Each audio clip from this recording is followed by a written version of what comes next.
My name's Thomas Waddle. This is the Whisky Sour Hour, episode 4. Nearly a month into this. Nearly a month in. Next week's our 1 month anniversary.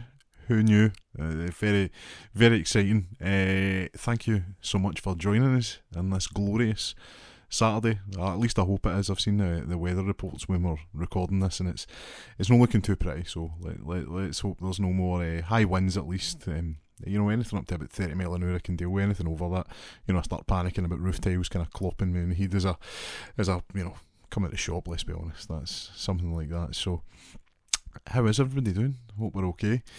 It's been an alright week. I don't have any great complaints, and if I did, this isn't really the platform to be complaining, is it? It's too many years. No, I'm only joking, but no, hope everybody's doing okay.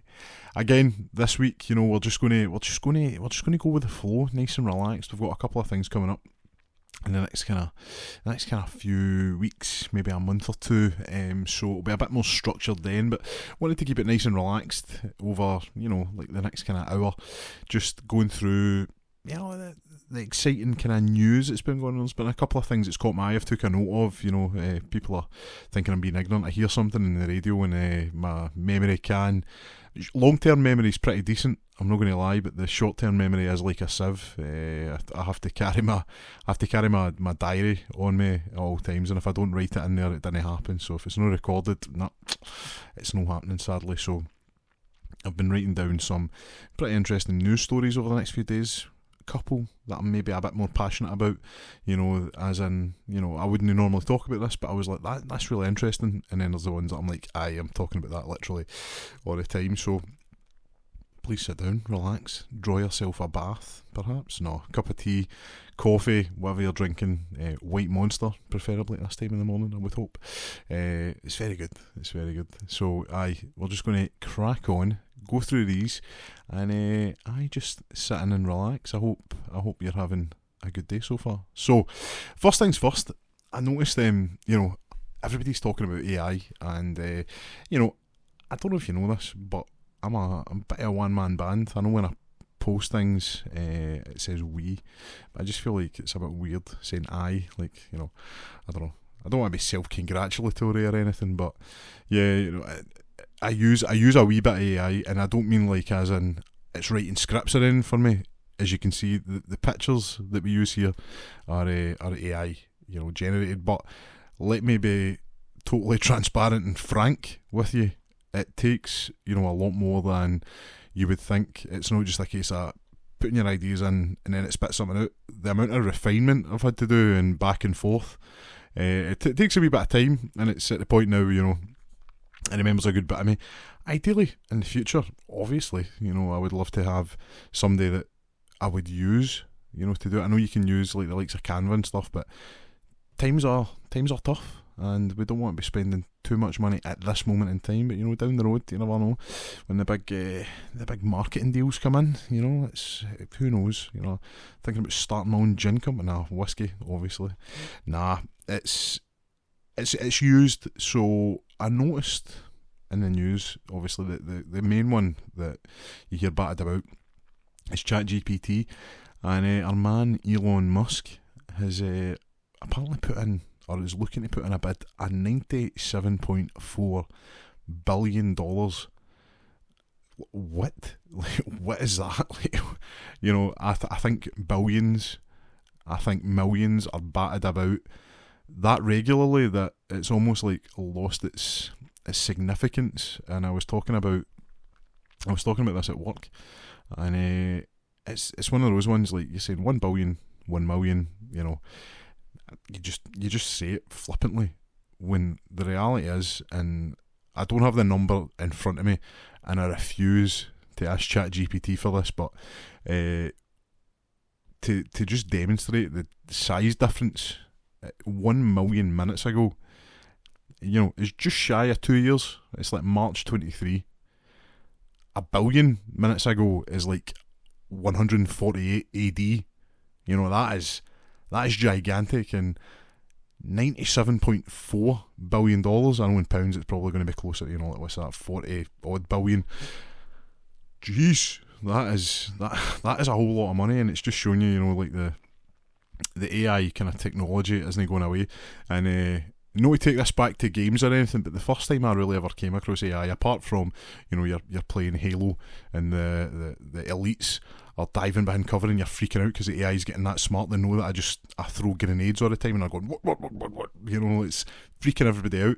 No, the first kind of real time, like I had any dealings with AI was actually another game. It's called Mass Effect. It's a future kind of like, imagine like Star Trek kind of. I know it's folk are already turning off. I can see the numbers drop, but they have laws in place in the story. I'm not going to go into it, but basically they have AI and there's a thing called VI. So VI is virtual intelligence. It could be like you go into, I don't know, you go into like your shopping centre and you've got your hologram. You see it in airports, talking to you like, welcome to, like London Heathrow Airport, and it's kind of waving, and it's not taking anything in, it just repeats the same thing, and obviously AI is that untethered, and there's a whole kind of plot point of you having a VI that eventually you have to untether, to become sentient. And obviously with that and like the likes of Terminator and stuff, it's massive, and it's the tech industry, isn't it? It's Silicon Valley. You're seeing all these jump up. In fact, it was the other week there you had the Chinese company that was saying it can actually do AI and it can do it just as good, if not better, for like a tiny amount. It's like 5 million pounds or dollars. It's crazy, and you go on X, or I try not to. I find it a bit you try and have conversations. It's good for just getting updates, and I follow the likes of Variety, Deadline and stuff, because as you well know, I like movies, and you go in there and it's a bit of a cesspit, but I noticed that they've got their own AI features now. Is it Grok or something it's called? It sounds like a really trash Pokemon, doesn't it? Go Grok. It's we're not having that. So it's one of the few things that clearly, if you're going to spend 97.4 billion, it's because you're behind in something. I think we saw Microsoft or Xbox when they bought Activision. I think that was like, in fact, I was going to say there's been that many acquisitions. I know there's been like a 17 billion number thrown, but I think there was more than that, and then he obviously had Star Wars back in the day, which was like, you think how big that is. I think Disney bought it for like $3 billion. It's chump change in the grand scheme of things. But AI 97.4 billion. Elon Musk's looking to buy OpenAI. I'll be honest, I don't know, man. Do I want that to happen? Probably not. As I say, you can say what you want about Twitter or X, or what it's became now, and the whole like free speech kind of stuff, but sometimes you need folk just to calm down on there. You can't have a disagreement, or you have these weird stan accounts coming after you. Anybody that doesn't know what that means is basically, remember the Eminem song Stan about like psychotic fans? I was having a discussion about Marvel stuff on X, and one of these weird, it's Wanda, so it's a Scarlet Witch fan accounts, man. They just came after me and just would not stop, and I've not been back since. I probably still hounding me with messages. I turned that off just because I don't like them. That's obsessive behaviour. But like back in the day, I don't remember them being that bad. But maybe it's the leashes are off and they can just go after you, calling. I can't go to fan conventions now because I'm getting calls to arms. Me getting lynched. Just because I don't like. No, I don't like it. I don't enjoy. The Scarlet Witch stuff. I think it's a bit boring. But anyway, that aside the point. 97.4 billion for OpenAI. That is crazy. That is one of the craziest amounts of money you'll ever see banded about. But over the weekend, obviously it was Valentine's Day and Friday, and I hope everybody had a glorious one. I got a lovely DC Black Edition, which is Detective Comics, DC Comics. It's their like highest grade paper and paper stock, and it smells lovely. That way when you open a book and you just get the I don't know if the inks or the glosses or whatever they use to make it nice and shiny, but it smells amazing. So I got the All-Star Superman version. I've read it in the past, and my copy's been lost to the, the I'm saying like I moved house, like it was far. It was literally through the wall for where my childhood home was, but it's got lost in that transition, so we're probably in the loft somewhere. But so getting this new copy, I've been enjoying just taking my time, kind of going back and reading through that and some of the stuff we were talking about last week with the likes of Judge Dredd and that. Been really enjoying that. But for Valentine's Day, so the Thursday before we went out, obviously the big movie came out. It was one I'm pretty sure countless people are looking forward to. And it wasn't Captain America. It was Bridget Jones' Mad About the Boy. I've binged them. Well, not recently, but I actually really enjoy those movies, Bridget Jones movies. I remember actually the first one came out, and again, aging yourself, and I don't want to make anybody feel uncomfortable when you're being like, geez, oh, but when the first one came out, I was in primary 4, and I remember specifically, my teacher, so it must, like, what is that, like 11, telling me, oh, I'm going to see Bridget Jones. Yeah, I don't think I would ever tell, like, if I was a teacher, I don't think I would tell them, I'm going to see that when they get home and ask your mum about it, or you see the trailer and it's Bridget Jones sliding down a fireman's pole into the camera screen, and then it gets reversed, and anybody that's seen Bridget Jones, it's a pretty iconic scene. So the new Bridget Jones came out. Went to the Everyman Theatre. Sorry, I'm knocking the table there. Went to the Everyman Theatre in town, or Everyman Cinema. Brilliant experience. Highly recommend going. I brought the magic back to the cinema going experience recently, and I don't want to name names, but there's certain cinemas in the kind of west, in the Glasgow area, right? I'm that's as far as I'm going, because if you know, and if you don't, then you're not going to these cinemas, so you're fine. But some of them are a bit run down, a bit shabby, even with the Lux sign. Although I will say the Showcase in Linwood, Paisley, you just can't go wrong with that. But anyway, I was at the Everyman Cinema in town. Great experience. Food was phenomenal, and I was told by a good friend, don't take the food in with you, the tables are too small. So we just got popcorn and went in. Absolutely amazing call. I mean, for all it is, the seats are very comfy. The actual tables between the seats that you can use to store your sweets and your drink and stuff, yeah, tiny. Do not recommend it. Apart, don't recommend taking like a pizza and like fries and that in there. Eat that before you go in, nice and relaxed. Get yourself popcorn. Pro tip: get your popcorn and then get the two sides. So I got like mixed nuts, and I got the honeycomb and chocolate, man. Put them in. Eat a wee bit of your popcorn, stick them in, get a wee sugar, and listen. That's the way forward. Remember Odeon used to do like the toppers. They probably still do, but you only get like 5 mini Oreos with it. Honestly, this it was more popcorn, or more sweets than popcorn, and I still had sweets left in the wee tubs that they came in. Unbelievable. So me and the wife went and saw that. So after seeing the other ones, I've got to say, I think this is probably one of the best fourth films in a series I've maybe ever seen. Absolutely phenomenal. Like, I cannot overstate just how good the writing is in this movie. I was going in, I wouldn't say I had low expectations, because I don't know, like, all the cast was there. You were thinking writing is going to be good.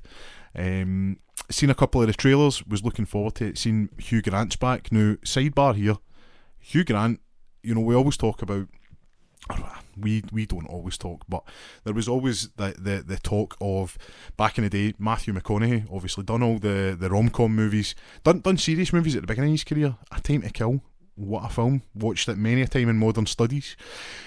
But Matthew McConaughey done these serious movies and then moved into the kind of rom-com era, and wasn't held in kind of high regard, and then slowly started building himself back up. Dallas Buyers Club, Interstellar, just knocks it out the park. You had that Matthew McConaughey, and I was going to say, like, Hugh Grant's doing something very similar. And I know, like, I'm not saying that he's maybe not going to win Oscars, but certainly the amount of films he's doing that are so enjoyable, man. Like, where were these? I mean, Four Weddings and a Funeral, Notting Hill, right? Classics. No, I probably watch them and I probably enjoy them, but I haven't, so I don't know if I would, but I probably would. When you're watching them, like, you just see Hugh Grant, and I think it was Family Guy that done, he's like, I'm just so charmingly befuddled. that is kind of how it was. I don't know what it is. I don't know if he's got a new agent or whatever. He's just killing it with these films he's done. I've not seen the Wonka with his Oompa Loompa. I'm sure it's great. But The Gentleman, he stole the show in The Gentleman. He done a horror movie just recently. I've heard nothing but good things. He steals the show, by the way. I know it's like Bridget Jones's movie. He's in like 3 scenes, so he's maybe in like 10 minutes all in on a 2-hour movie. But he's brilliant. Cannot overstate just how good he is in this movie. So I recommend going to see Bridget Jones. I maybe even had to fight back the tears at the end there, man. It's got some emotion in it, and Bridget Jones.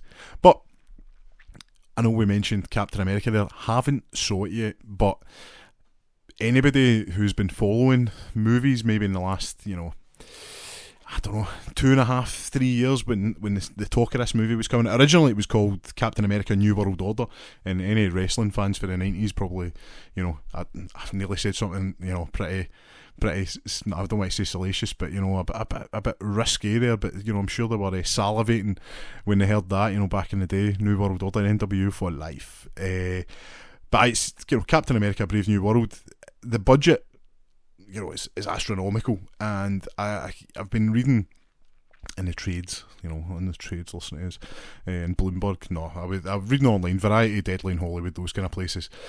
That over President's Day weekend, it's an American holiday, so it had a 4-day weekend. It made 92.4 million, and everybody's claiming, that's great. And obviously we've just spoke about how large millions to billions are, but like that, don't let that distract you, right? You're seeing a lot of high praise about the box office returns. I see the film falling off. I don't see anybody that I've spoke to that saw it has not been praising it. I know you're seeing like puff piece kind of editorials saying, it's the highest grossing or one of the top highest grossing films from President's Day, which is, like I says, an American holiday. It's made 192.4 million worldwide. But these movies, if they've got legs, like a couple of years ago, pre-COVID, you had the Greatest Showman out the gates dead slow, but it was in the cinema for like 12 weeks and was consistently making money. Same with like Jumanji, it came up against the big Star Wars movie at the time. I think it was the Last Jedi. Obviously, that kind of felt, although it made $2 billion, it kind of really did a lot of brand damage to them. To the Star Wars brand itself. But yeah, you had like Jumanji all making close to $1 billion, or a lot more money than you would expect, because they had the legs. And to be honest, there's nothing really coming out that should stop Captain America from doing that, but I can feel there being a drop. So when you look at the box office, the first week's always it's always going to be like, unless it's massively under where the expectations are, you're going to see a big fall off the following week. There's very few movies that actually like gain money, because you make the most money in the kind of first week or two. I can see it being in the kind of mid 50s to 60s, which that's pretty bad. The worst movies, the worst fall off in movies, I believe.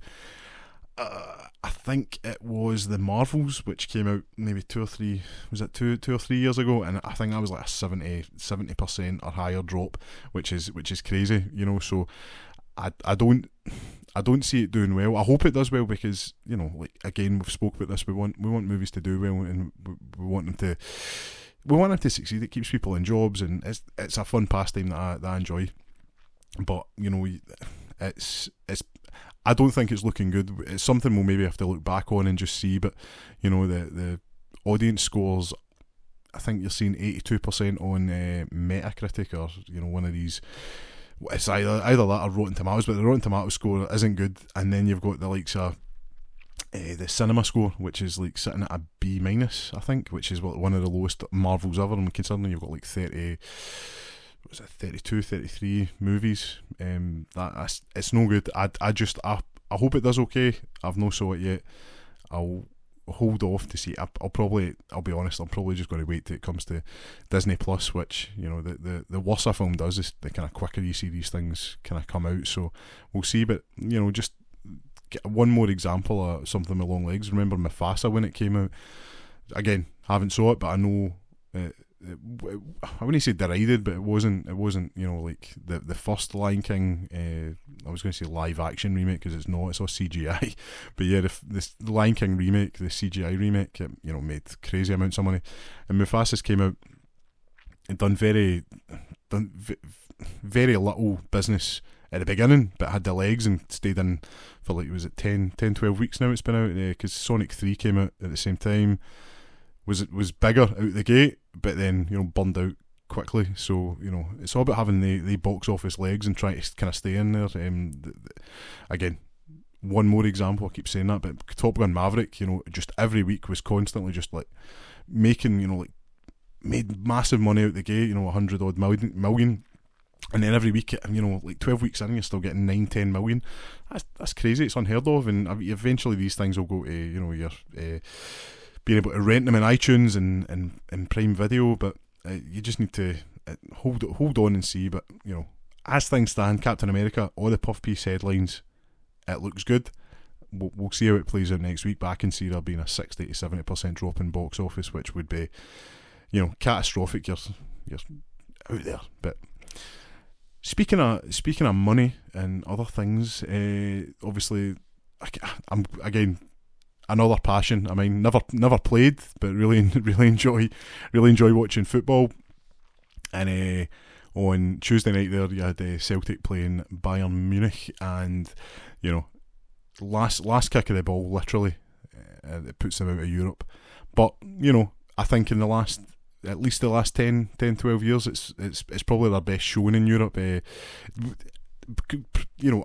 I don't know how to ask Google this, and I'm again, we're no using ChatGPT, but speaking to some people, it certainly seems like it was the best European performance they've had since, I want to say, Barcelona and Tony Watt scoring and obviously beating Barcelona, prime Barcelona, back in, it was that 2012, so 12, 13 years. And the only reason I say that is, I'm a Partick Thistle fan, so I don't really bother with Rangers and Celtic. I like European teams. Like I'm European. I like the teams when they're in Europe. Obviously, domestically, I'm not too bothered. I'm not. They're no in our league. Literally, they're no in our league. So that's just optics at this point. But yeah, no. Obviously, Celtic having I've enjoyed their games apart from the Dortmund game. That was pretty rough. I was actually away seeing my wedding photographer that night. I got in the car. It was 0-0. Got back in the car and I think it was at 4 or something. I was like, oh my, what has happened here? So it's been rough. But from what I can see in the earnings or the potential earnings, they're looking to make 46 million euros. Like that's wild. I know them. It would have been big, imagine, like 10, 12 or 10, 15 years ago, making that much money, but obviously the money outside and other clubs, your European giants, your English giants, it pales in comparison to them. But that's crazy. And even the likes of Rangers, when they, whoever they play, if it's either going to be Fenerbahce or FC20, they're looking at be making about 10 million euros. And obviously I know financially there is a big gulf there now, but it's interesting that money's coming into Europe. I would, obviously, you want to see the likes of Kilmarnock earlier in the season, and Hearts, Aberdeen, the kind of bigger Scottish teams, Hibs obviously, doing well in Europe. So it's always interesting seeing them. But no, certainly at the top of the game, the Celtic put on a good show against Bayern Munich, and obviously this season Rangers Rangers have put on great shows against the likes of Man U and Tottenham especially. That was one of the games where you're like, I'm actually surprised they didn't come away with a win there. So are we as bad as especially if you read the papers or you listen to the news? Scottish football's it's terrible and that it's a Farmers League and that. Well, listen, I think this season we've done pretty well, and I think they should hold them high. I don't know why this has suddenly became like the money episode, but 50 million. I know it's not an even split. It's like 45 million euros to 10 million, but Certainly, like Rangers and Celtic have done. It looks quite well financially. Obviously, your UEFA coefficient rankings and stuff affect that as well. So we'll see what happens. But yeah, no, so far it's looking good. But like I said to you there, I'm a Partick Thistle man, and unfortunately, we've recently just let go of our manager and legend, Chris Doolan, and it's a difficult one to talk about, just because obviously you've got the legend that is Chris Doolan and the amount of goals he scored for us, and obviously we've not been playing well.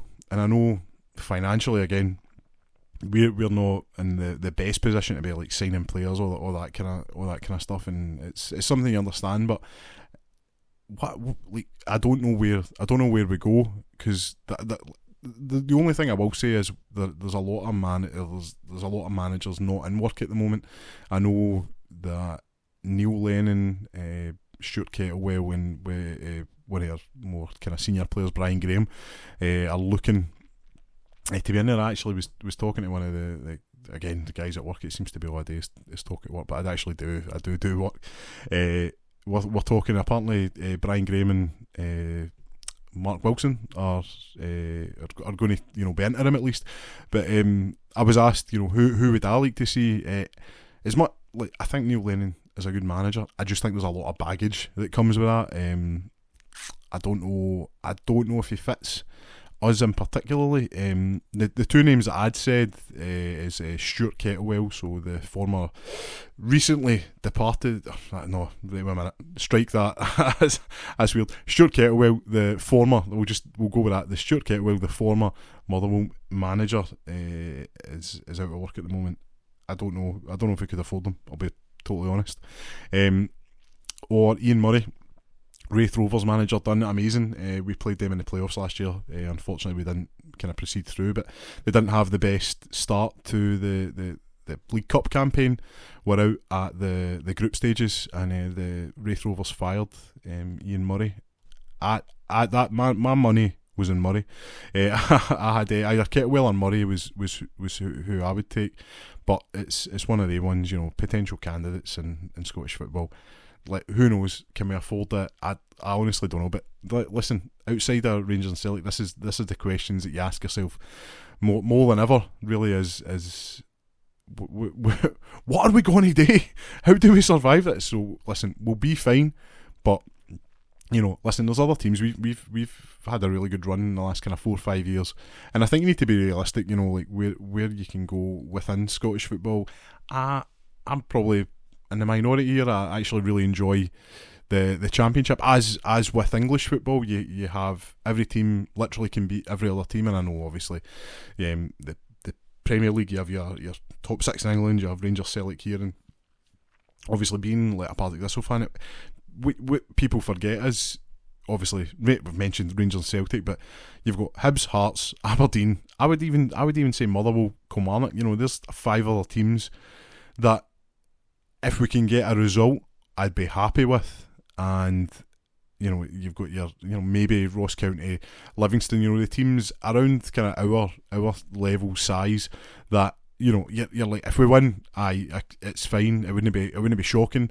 But again, you could get beat. Whereas in the Championship, I went on a bit of I'd try and get to as many games as I can. But during the playoffs 2 years ago, I was invested. The only game I didn't go to, just because the Dingwall was a brutal trip to go to. It was where we lost at Dingwall, so maybe it wasn't too bad an idea not to go. But we got to the playoff finals. We're 20 minutes away from going up, and we lose.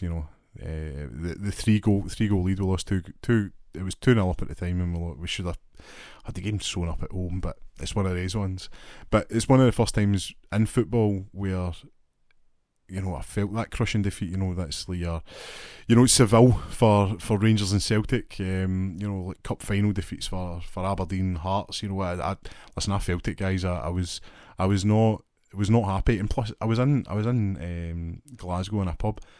I was in the only pub in the town that had Staggies fans. I couldn't believe it, and I was getting a bit of a ribbon. So I kind of, I'll be honest, I spat the dummy out and decided to go home. Eventually, it obviously went to penalty kicks, and aye, the less said about that, the better. But yeah, listen, Scottish football, it is what it is. It's great. I love it. But yeah, money's not the kind of priority for the majority of teams. It's just surviving. But yeah, no, sorry, that was my ramblings on Scottish football there and where we're going. And I say we're going, like, you know, part of that. So you don't, whoever you support is great. There's no bitterness here. I know a couple of boys that support teams outside, you know, the kind of Rangers Celtic. It's always good to get a conversation, even, you know, like, I know, speaking to Rangers Celtic fans, there's absolutely no animosity, and I wish them well. And as I say, hopefully Europe is good for Rangers coming up, whoever they may get. But looking at the weekend, you know, there's plenty on, and I hope you're doing something exciting. By the time this comes up, I'll have been at the Hydro, and I would have seen Snow Patrol. My wife's a huge fan, and I know, I mean, like that. Yeah, I don't. As we record this, she's downstairs at the moment, so I don't want to say it too loud, but I do like them. If you look at my recently, our recent top songs on Instagram, goodness gracious, on Spotify, you'll see that. So yeah, seen them at the Hydro. We saw them recently at SWG3. It was a kind of more intimate gig, and I've got to say, it's one of the few times where, you know, you go to a gig, and I don't know, I don't want to be like that old man yelling at cloud, but you go to a gig, I don't see the point in an encore. I don't know if I'm in the minority. I also don't, like, I really do sound like an old crank, but I don't, why clap after every song? I was at the Foo Fighters last year, and it was a 3-hour gig. I'm not clapping after every song. I'll clap maybe after the first one, fair enough, and I'll clap at the end, but I'm not clapping after every song. And this gig, it was just banger after banger, you know, just knocking out the best songs. And see, at the end, they played, you know, say, I think it was Chasing Cars, so they played Chasing Cars, and they were out there, and that was it, you know. And you knew it was finished, because where we were in the galvanisers yard, we were up at the back, so the security was behind us, and they have the big doors that you open, and as soon as Chasing Cars finished, boom, doors were open, and it was literally straight out along the road. And it was a short gig, it was like 45-50 minutes. It was like one of these short intimate gigs, and I were into the car and up the road. I can't be bothered with encores. You know, if there's a gig midweek and I have to stay up late over, say, 10 o'clock, that's game over, man. It's just not happening. I don't know. I can't do it. So I just stay away with encores. I'm not doing it again. Old man shouts at cloud. That's what this is. But encores at gigs. So aye. We'll see what happens, you know. Maybe next week I'll be telling you about it. I was like, I never go to my bed till 11 o'clock. I can't play. So aye. Anyway, going to see that. Looking forward to it, and then it's just kind of a nice chilled out weekend. So I hope it's good for you guys too. I'm only half an hour in. I'm not trying to wind it down. I'm just making the conversation flow, or trying my best to. So, you know, when I listen back to this, I'll probably be thinking to myself, what is this? Because what I was finding I was doing, especially last week's one, I've had such lovely feedback, you know, constructive. It's not all like, it's not just folk, you know, praising. It's good, and I totally take on board. You know, I don't even want to say criticisms, because it's never as mean as that, isn't it? You know, it's constructive. You know, so I felt last week the flow was off. There was just something about last week, and I felt I was over analysing stuff. And I know if you go back and listen, you'll probably hear like wee cuts here and there. I don't want to say how many there was, but there was too many for my liking. It was, you know, double figures, shall we say. You know, we're recording this as it stands on Audacity, and it was 1.0 over 10. So we're let's remove that from what's happening. We won't be doing that again. And as I say, this episode right now, as it stands, we're on 1.1. So we're doing okay. Yeah. So it's just about letting thing. Oh God, I hate that.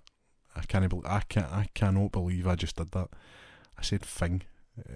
It's thing. The thing is, it's something I'm passionate about, and I want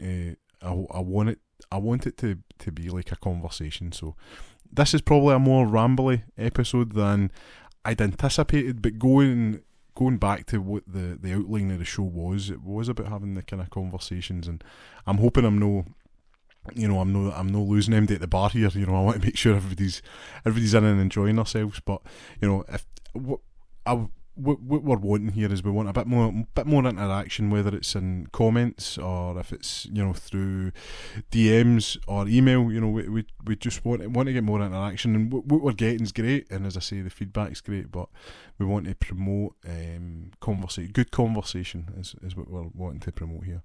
So that's all good. And actually, some breaking news. I just was in the middle of editing, and there was a rambly bit. So this is an extra bit that's been added on. So I was rambling at the end of that podcast there, kind of almost like what I'm doing now, just no as bad. But I was recording just little pickup bits and stuff, and my computer went a bit crazy, and I was getting notifications about James Bond, and I thought, have they finally chose a new James Bond? And it's not as big and as sexy as that, but Michael G. Wilson and Barbara Broccoli, so anybody that watches James Bond sees their name at the beginning of it. They've stepped back, so they're basically giving up control, and that they won't have any say over who's James Bond, what the story's going to be. So it's going to be your Amazon MGM that'll be taking that in the future. To be honest, when I read it, I was like, all right, cool. And then the more I thought about it, the more I was like, I don't know. Like, it's one thing, the Daniel Craig movies, I think, kind of petered out at the end there, but I think they had their high-end low points. But I think with Amazon, you're going to get that thing, and it's terrible. When you see these shows and you see these streaming services, and it's the reason why I think the likes let me try it again, Apple, and to an extent Amazon, but they're bad for it the way Netflix are as well. They basically, rather than create an artist's vision and keep an artistic integrity, in my opinion, they basically just create content. And that C word is it's quite off-putting, I think. So you've got to say the Rings of Power. Love Lord of the Rings. I found the TV show nigh unwatchable, and again it goes back to it's nothing to do with characters or having diversity or anything like that. It's because they're poorly written. Nobody cares. Well, there is people out there that do care if there's characters of colour in these things, which they shouldn't. It's, to me, it's all down to writing, and the shows have been poor, because they've been written poorly. It's nothing to do with the characters. I mean, you can have character, look at like Smeagol and Gollum and Lord of the Rings. If it wasn't written well or performed well, it makes a big difference. I think writing is the big one, because you can have your own impression of that. But going back to obviously what James Bond is, my worry is that we get the James Bond cinematic universe. Nobody wants that. I think James Bond, Marvel, Star Wars to an extent, those films when they came out, no matter if you liked them or not, you knew it was an event. You knew you were going to get something special with it, and I think they're taking that away now. If you just keep churning out things, I think that's why Marvel especially is in such a bad way, because you've got you've split your audience. You've got TV or streaming viewers So they've been watching, like WandaVision and, which wasn't bad, but you've got the new Captain America, like we've spoke about, and to really understand that, you need to watch, I was going to say Captain America and the Winter Soldier, but Falcon and the Winter Soldier.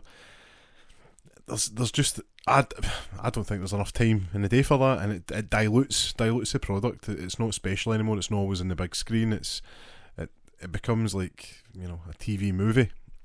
I think you need to be very careful here. In the wake of the announcement, I've seen that Jeff Bezos is engaging with fans in social media. So the interaction just underscores the company's intent to rejuvenate it. But I don't know if that's. It could be poor. If you're a James Bond fan, please let us know what you think. And I would ask who you would want to be, but I think everybody's going to be like, Henry Cavill. Henry Cavill's a cool guy. I don't think he's James Bond. I think I don't want to say he's too old. We're not ageist here, but if I was going to do it, if it was me, I don't know actor wise, I'm not sure, right? If I was going to do it, it's more about the setting for me. It wouldn't be modern day. I'd set it in the 60s. I think it removes, let's be honest, you don't need all your gadgets anymore because you can do it all on your mobile phone. So it allows you to bring back the fantastical elements of it, like your watch laser, and there's a reason to have your Aston Martin filled with gadgets. I think, what was it, Skyfall, the kind of most futuristic thing is he had a DNA kind of gun, like, he's the only one that can shoot it. Alright, like, I want a pen that is filled with napalm and you have to click it 4 times, and Alan Cummins playing games with it, and it adds tension to the scene. That's a scene for GoldenEye, right? But it's iconic and it sticks with you. The Daniel Craig movies, Skyfall's just the Dark Knight. That's it, and there's nothing wrong with that because Mission Impossible Fallout's just the Mission Impossible version of the Dark Knight. But it's I don't know. We'll see what happens. To me, Kingsman took over. Apart from a few dodgy scenes, and that's just. I think that's Matthew Vaughn. He just likes to kind of push the envelope out with that. Matthew Vaughn's the director of the Kingsman movies. If you didn't know that, but Matthew Vaughn and the Kingsman movies to me are what James Bond should be. Kind of fantastical, fun. There's plenty of times for ultra serious spy movies. I like a bit of fun with mine, and I think it's a wee bit less cliche when you've got cars doing flips and it's just a bit of fun. I really like Die Another Day. I know, controversial. An invisible Aston Martin, I'll take that much better than, what was it, like the Aston Martin in the car chase with Batista. I think it was Spectre. The gadgets were dire. It was a dire chase, So let's just see how it goes. Amazon, MGM's embarking on a new chapter. The future of James Bond promises to blend the franchise storied legacy and fresh perspectives. This is just a quick note I took, aiming to captivate both long-time enthusiasts and new audiences. Will you be watching? Is that something you're interested in? I think I'll give it a go. I think everybody's got Amazon Prime because everybody likes one-day shipping. The same way you've got Netflix, just because it's standard par for the course, isn't it? I think I get it with my phone, so I sometimes pop my head in and just kind of shake my head at, like, this TV show could have been 5 episodes, it didn't need to be 10. So, but yeah, so there you go. James Bond, the original producers are stepping back, and it's basically going to be MGM and total control. So who do you want to be James Bond? What do you think is going to happen? Let us know. Put it in the comments. And as we go now, as I say, it's been a more rambly episode, but it's been fun, and I've enjoyed just kind of shooting the breeze with you. I hope you've enjoyed it too. Remember, you can get to know us, you can contact us, you can do all that if you go onto our Facebook page. Obviously, the Whisky Sour Hour on Facebook. We're also on Instagram, the Whisky Sour Hour. I'm not going to bother with X now. That we went over that. It's a dangerous cesspit of a place, so we're not in there. But if you want to contact us, obviously contact at thewhiskeysourhour.com. And remember, if you want to, listen to us, we're on Spotify, YouTube, Amazon Music, Apple Music. Shoot us a wee follow, a wee subscribe, like, share, do your bit, and remember to comment. Obviously, there's been plenty of talking points in this, plenty for us to chew on. So put it in the comments. We'll have a wee chat online and we'll see how it goes. But as it stands now, another 45-minute episode. I know I'm going to have to do something to get these hours up. Make sure that we're hitting the Whisky Sour Hour. But I hope you've had a good time. I hope you've had a glorious Saturday or whenever you're listening. I've been Thomas Waddle. This has been the Whisky Sour Hour. Cheers.